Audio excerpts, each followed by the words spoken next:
आपके पौधे को स्वस्थ रखने के लिए ये फ्री की चीज़ है, जो फ्री में आपके पौधे को आयरन, मैग्नीशियम, कैल्शियम तो देगी ही, साथ ही साथ पौधे की जो स्टेम होती है उसके हार्मोन को बढ़ावा देगा और बहुत ज़्यादा रूट्स का एक्सपेंशन करेगा।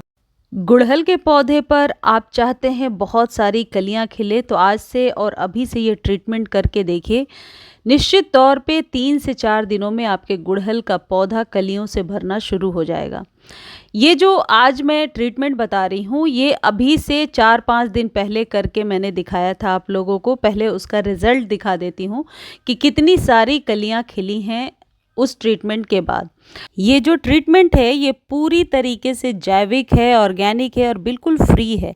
फ्री में आप अपने गुड़हल के पौधे पर बहुत सारी कलियां ले सकते हैं और इस ट्रीटमेंट को सालों भर किया जा सकता है। सर्दी, गर्मी और बरसात सालों भर छोटे बड़े कंटेनर में आप फ्लावरिंग ले सकते हैं। देखिए, ये गुड़हल का देसी वाली वैरायटी है जो सर्दियों में डोरमेंट हो गई थी और इस ट्रीटमेंट के बाद देखिए अब कलियां बनना शुरू हो गई हैं और धीरे धीरे पूरे साल इस पर कलियां बनती जाएंगी, बल्कि एक साथ 150 कलियां बनेंगी। तो उस ट्रीटमेंट को आप कीजिए और आज के वीडियो में मैं फिर से बताती हूँ, साथ एक घरेलू NPK मैं बताती हूँ जिसके इस्तेमाल से आपके गुड़हल का पौधा हमेशा ही स्वस्थ रहेगा।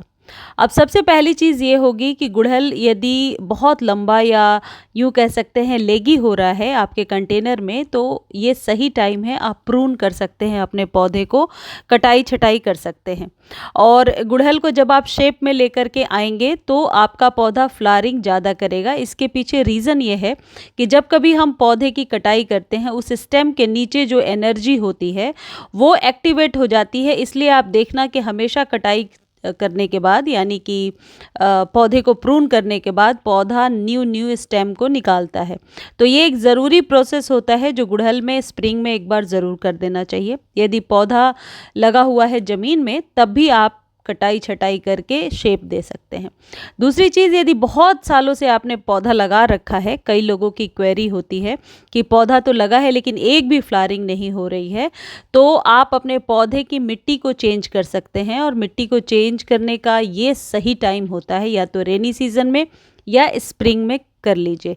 मिट्टी जब आप चेंज कर रहे हैं तो आप 40% गार्डन सॉइल में, 30% कंपोस्ट और बाकी के रेशियो में सैंड मिला लीजिए और 1 या 2 चम्मच नीम खली ज़रूर उसमें मिला लीजिए। देखिए, ये जो पौधा है कितने छोटे कंटेनर में लगा हुआ है। ये गुड़हल का हाइब्रिड वैरायटी है और इसमें सालों भर फूल खिलते रहते हैं। तो यदि सही ढंग से आप केयर करेंगे तो आपका पौधा मौसम की मार से कभी भी मरेगा नहीं। फ्लावरिंग कम ज़्यादा ज़रूर अपने सीज़न के अकॉर्डिंग करता रहेगा। अगली चीज़ें है, गुड़हल को डेली वाटरिंग की ज़रूरत है और पूरे दिन के सनलाइट में रखिए। गुड़हल के पत्ते जलते नहीं हैं ज़्यादा तेज़ धूप में भी, तो गुड़हल को आपको पूरे दिन के सनलाइट में रखना है।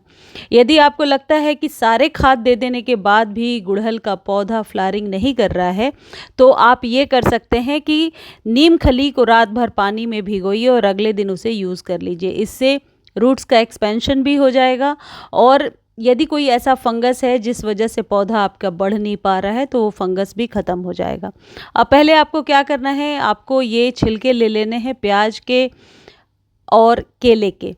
आप चाहें तो आलू और लेमन के छिलके भी ले सकते हैं। लेमन के छिलके लेने से यदि गुड़हल पर चींटियों का अटैक हो रहा है जिस वजह से मिलीबग्स लग जाता है, तो वो नींबू के छिलके से वो चीज़ें ख़त्म हो जाती हैं और नींबू का छिलका एक बहुत ही अच्छा फंजीसाइड के रूप में भी काम करता है।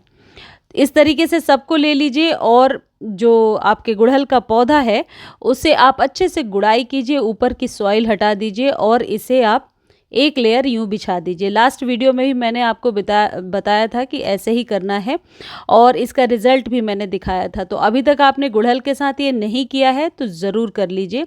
इसे बिछाइए और ऊपर से सॉइल भर दीजिए। आप चाहें तो वर्मी कंपोस्ट 2-3 चम्मच डाल दे सकते हैं, ये ऑप्शनल है, और ऊपर से सॉइल को भर दीजिए। ये बहुत जल्दी डीकम्पोज हो जाएगा और आप चाहें तो नीम खली भी थोड़ा सा मिला सकते हैं यदि आपको लगता है कि कोई रूट्स में फंगस ना लगे। वैसे यही पौधा अभी मैंने आपको दिखाया है, फंगस तो नहीं लगता, लेकिन इस ट्रीटमेंट को करने के बाद पौधे को धूप में रखना है। एक चीज़ और ध्यान रखना है कि सॉइल बहुत ही ड्राई होना चाहिए। जब भी आप ये ट्रीटमेंट कर रहे हैं गीली मिट्टी में नहीं करना है, सॉइल ड्राई होना चाहिए। और ये ट्रीटमेंट करने के बाद ऊपर से पानी आप तब देंगे जब सॉइल आपको ड्राई नज़र आए, और पौधे को धूप में रख दीजिए। अब आपको क्या करना है, जब 7 दिन निकल जाए उसके बाद आप 2 प्याज के छिलके 1 लीटर पानी में रात भर के लिए भिगो दीजिए और उसी पानी को छान करके अपने पौधे में डालिए। ये जो प्याज के छिलके हैं ये गुड़हल के लिए बहुत ही अच्छा काम करता है। और या आप यूँ कह सकते हैं कि गुड़हल के पौधे पर मिलीबग्स है या चींटियां हैं या सॉइल में किसी तरीके का डिसइंफेक्टेड हो गया है, तो वो जो ओनियन पील का फर्टिलाइज़र है वो आपको बहुत ही प्योर ऑर्गेनिक तरीके से ट्रीटमेंट करता है। तो जो ओनियन के छिलके हैं वो आप ज़्यादा या कम ले सकते हैं। मैंने 2 छिलकों को पानी में भिगोया है। आप देखेंगे धीरे धीरे जो पानी का रंग है वो रेड कलर का होता जा रहा है, और उसके बाद आप छानिए और इसे डाल दीजिए। सबसे अच्छी बात है कि ये जो लिक्विड फर्टिलाइज़र है ये हार्मोन को बढ़ावा देता है, यानी कि जो रूट्स में हार्मोन होते हैं उनको डेवलप करता है और पौधे को स्वस्थ बनाता है। ये बहुत ही आप कह सकते हैं टेस्टेड एक फर्टिलाइज़र है जिसका इस्तेमाल कीजिए।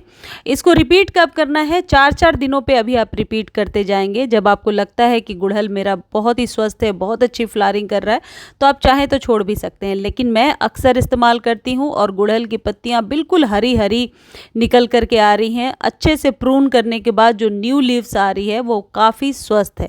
यानी इन 2 घरेलू चीज़ों का इस्तेमाल करके आप अपने गुड़हल के पौधे पर बड़ी बड़ी फ्लावरिंग ले सकते हैं। छोटे कंटेनर को गुच्छों में फूलों से भर सकते हैं। गुड़हल के पौधे के लिए ये जो घरेलू चीज़ें हैं हमेशा यही कारगर होती हैं। गुड़हल के पौधे को बाहर से कोई चीज़ देने की ज़रूरत नहीं होती है। पानी का ध्यान रखिए और सिर्फ ये ध्यान रखिए कि मिट्टी में फंगस ना लगे या मिलीबग्स का अटैक ना हो। फरवरी में कटिंग से कौन से पौधे लगा सकते हैं, इसके लिए आप मेरे प्रियाज बालकनी गार्डन वाले चैनल पर जाकर देख सकते हैं। लिंक डिस्क्रिप्शन में दे दूँगी। धन्यवाद।